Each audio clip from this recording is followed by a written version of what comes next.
Hello student, आज आपकी class 9th में प्रश्नावली 1.3 का छठा क्वेश्चन कराते हैं।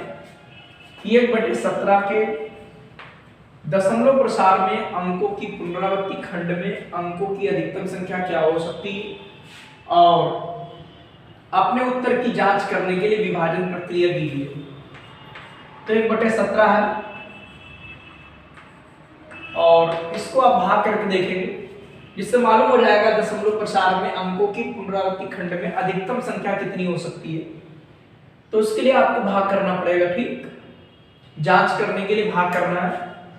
तो आप 17 से भाग कर देंगे 1 में, तो जहां तक दशमलव लगेगा 0 बढ़ेगा और फिर 0 बार जाएगा, घटाओगे 10 आएगा, फिर 1 का आपका 0 बढ़ जाएगा।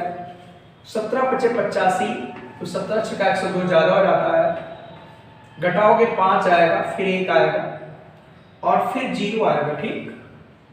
अब क्या आएगा, 17 8 8 बार जाएगा, क्योंकि 9 बार आपका ज्यादा हो जाएगा तो 8 बार जाएगा। 8 से 56, 6 हासिल 5, 8 का नाम 8 और 5 13, 136 आप घटा दोगे, 1 4 आएगा, फिर इसमें 0 बढ़ाएगा, फिर आप 8 बार जाएगा, 136 हो जाएगा, फिर 4 बचेगा, 0 उतारोगे। अभी देखो 1 नहीं आया, नहीं तो इसकी पुनरावृत्ति शुरू हो जाती। अब आपका 17 दूनी 34, फिर 6 आएगा, 0 उतारेंगे, फिर 17 3 51, 17 3 51 आएगा, 9 बचेगा, फिर 17 3 51, 17 × 4 = 68 और 17 × 5 = 85, 17 × 5 = 85 आएगा। इस प्रकार यहां पर 5 बचेगा, फिर 0 बढ़ाएंगे, ठीक है, फिर 0 बढ़ाएंगे, ये आपका 5 बचेगा, 0 बढ़ाएंगे, फिर आपका कितनी बार जाएगा, 17 3 51 ज्यादा हो जाएगा, 17 दूनी आपका 34 आएगा, 34 के बाद आपका 6 और 1 बचेगा, फिर 0 बढ़ाएंगे। अब कितनी बार जाएगा, 17 नमा 17 नमा जाएगा, 17 नमा 153 होता है। फिर आपका क्या बचेगा, 7 बचेगा, फिर 0 बढ़ाएंगे, फिर आपका क्या रहेगा, 17 3 51, 17 × 4 = 68, 17 × 4 = 68 होता है। फिर आपका 2 बचेगा, फिर 0 बढ़ाएंगे, फिर 17 का नाम 17 आएगा, फिर आपका 3 बचेगा, फिर 0 बढ़ाएंगे, ठीक है, फिर इसको भाग करेंगे 17 से, 17 का नाम फिर 17 आएगा। इस प्रकार आप घटाएंगे, फिर 13 आ जाएगा और फिर इसमें 0 बढ़ाएंगे, ठीक है। अब कितनी बार जाएगा, इधर लिखे दे रहे हैं ऊपर, ये आपका 130, ठीक। अब आपका जाएगा कितनी बार, 17 × 5 = 85, 17 × 6 = 100, तो 17 7 7 बार ले जाएंगे, तो 7 7 49, 17 7 119, फिर घटाएंगे, आपका 1 बचेगा, फिर 1 आपका आएगा, 0 बढ़ाएंगे, 17 × 5 = 85, 17 × 6 = 102, आपका 102 आएगा, 8 बचेगा, 0 बढ़ाएंगे, 17 × 5 = 85 और 17 × 4 = 68, 17 × 4 = 68 आएगा और 12 बचेगा, 0, फिर आपका 17 7 119 आएगा और आपका अब 1 बचेगा, ठीक, 1 बचेगा। अब 1 बच गया, अब आपकी ये प्रक्रिया यहीं से फिर शुरू हो जाएगी। 1 2 3 4 5 6 7 8 9 10 11 12 13 14 15 16 ये अंक अब आपके फिर आने शुरू हो जाएंगे, यही अंक, ठीक। तो यहां पर क्या लिखोगे, 0.0 5 8 8 2 3 5 2 9 4 1 फिर 1 7 6 और 4 7, इसके ऊपर बार का निशान लगा दोगे। 1 2 3 4 5 6 7 8 9 10 11 12 13 14 15 16, ठीक है। इस तरीके से ये जांच कर ली गई।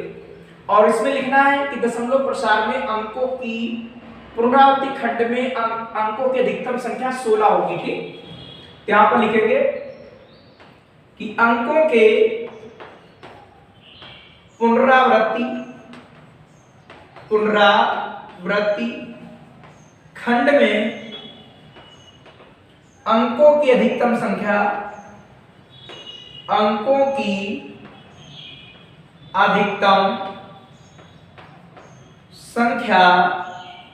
16। ठीक,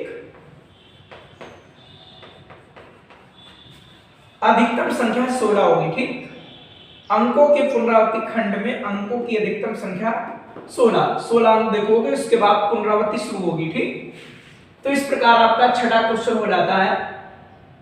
इसका दशमलव प्रसार में पुनरावृत्ति खंड में अंकों की अधिकतम संख्या चाहिए थी, तो 17 है, तो इससे एक कम होता है, अधिकतम संख्या 16 हो सकती। बस कैसे होगी ये हमने भाग किया और उससे हमको मालूम हो गया। ठीक,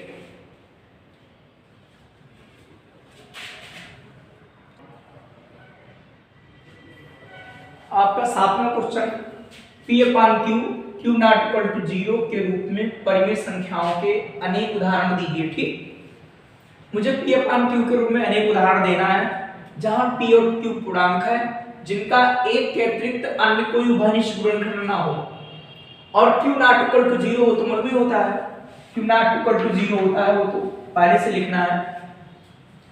और कह रहा है जिनका दशमलव प्रसार शांत हो। ठीक, मतलब जिनका शांत दशमलव प्रसार हो। और क्या आप अनुमान लगा सकते हो कि Q को कौन सा गुण अवश्य संतुष्ट करना चाहिए। ठीक, तो पहले क्या करते हैं, P अपान Q लिखा, Q नॉट इक्वल टू 0। ठीक है, लिखा हुआ पहले से ही। तो पहले P अपान Q के रूप में अनेक परिमेय संख्याओं के उदाहरण लेते हैं। ठीक, कि P अपान Q के रूप में अनेक परिमेय संख्याओं के उदाहरण, P अपान Q के रूप में Q नॉट इक्वल टू 0 लिख दे, 0 ना हो, के रूप में परिमेय संख्याओं के उदाहरण, परिमेय संख्याओं के उदाहरण जहां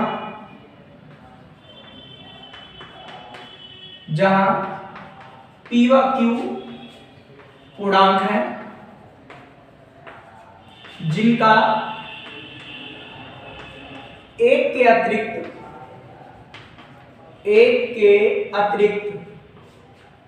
अन्य कोई उभयनिष्ठ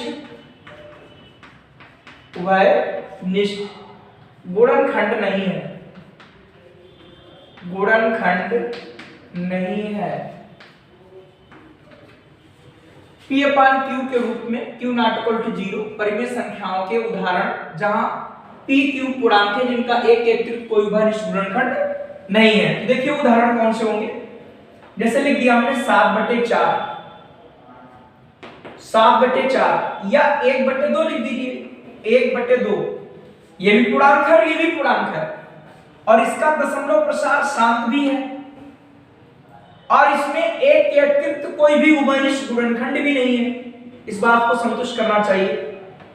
फिर लिख दीजिए 7/4 लिखा था वो लिख दीजिए, 4 से भाग कर लीजिए, 4 का नम 4, 3 बचेगा, 4 7 28, 2 बचेगा, 4 5 20। दशमलव प्रसार देखिए शांत है,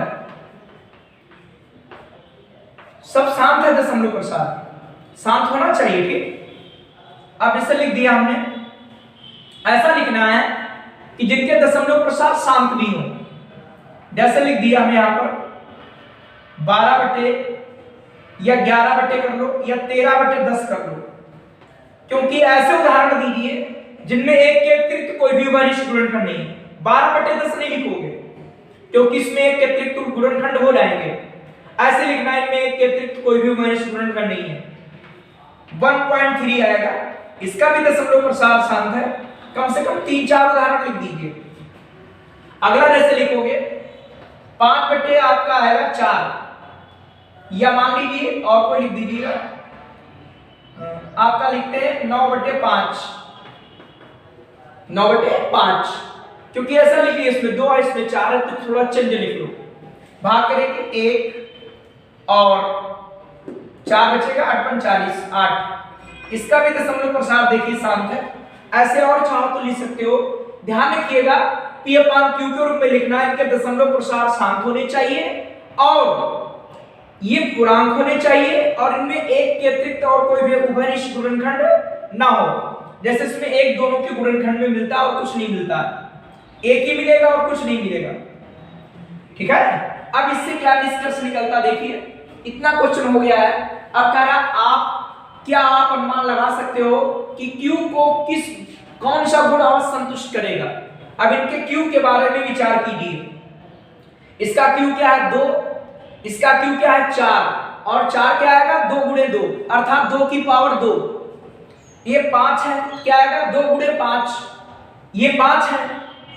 तो इससे क्या स्पष्ट हो रहा है कि Q के जो अभाज्य गुणनखंड हमारे किए जाएंगे, Q के अभाज्य गुणनखंड वो या तो 2 की पावर n के रूप में होंगे या फिर 5 की पावर n के रूप में होंगे या फिर 2 की पावर m और 5 की पावर n के रूप में होंगे। ठीक भाई, देखिए 2 की पावर 1 बन जाएगा, ये 2 की पावर 2 बन जाएगा, ये 2 × 5 बन जाएगा और ये 5 की पावर n बन जाएगा। ठीक, बात से पूछना है कि नहीं? तो इससे निष्कर्ष निकलता है और ये बात आपको जब आप 10th में पहुंचेंगे तो न्यूमेरिकलों में काम भी आएगी। ठीक, ध्यान रखना, यहां पर लिखेंगे कि Q के अभाज्य गुणनखंड, इसमें कह रहा है क्या आप अनुमान लगा सकते हो कि Q को कौन सा गुण अवश्य संतुष्ट करेगा? तो ये वाला गुण अवश्य संतुष्ट करेगा। Q के अभाज्य गुणनखंड, अभाज्य गुणनखंड 2 की पावर m लिख दो यार, जहां ये नॉन नेगेटिव इंटीजर है। ठीक है, ऋणात्मक पूर्णांक नहीं है बस। Q के अभाज्य गुणनखंड 2 की पावर m या 5 की पावर m अथवा 2 की पावर m गुणे 5 की पावर n के रूप में होते हैं। ठीक, Q के अभाज्य गुणनखंड 2 की पावर m या 5 की पावर m अथवा 2 की पावर m 5 की पावर n के रूप में होते हैं। ठीक, ये बात संतुष्ट करेगी। आप कोई भी ले लेना और चेक करोगे Q के अभाज्य गुणनखंड या तो 2 की पावर में आएंगे या 5 की पावर में आएंगे या 2 × 5 की पावर के रूप में आएंगे। ठीक, जहां पर ये नॉन नेगेटिव इंटीजर होगा, आपका ऋणात्मक पूर्णांक नहीं होगा। ठीक, ये आपका क्वेश्चन नंबर 7 आपका इस तरीके से होता है। आप कोई एग्जांपल ले लीजिए, ये नहीं कि एग्जांपल लेना, आप चाहो और भी एग्जांपल ले लीजिए। अनेक उदाहरण कह रहा है और इस तरीके से इस क्वेश्चन को करना है।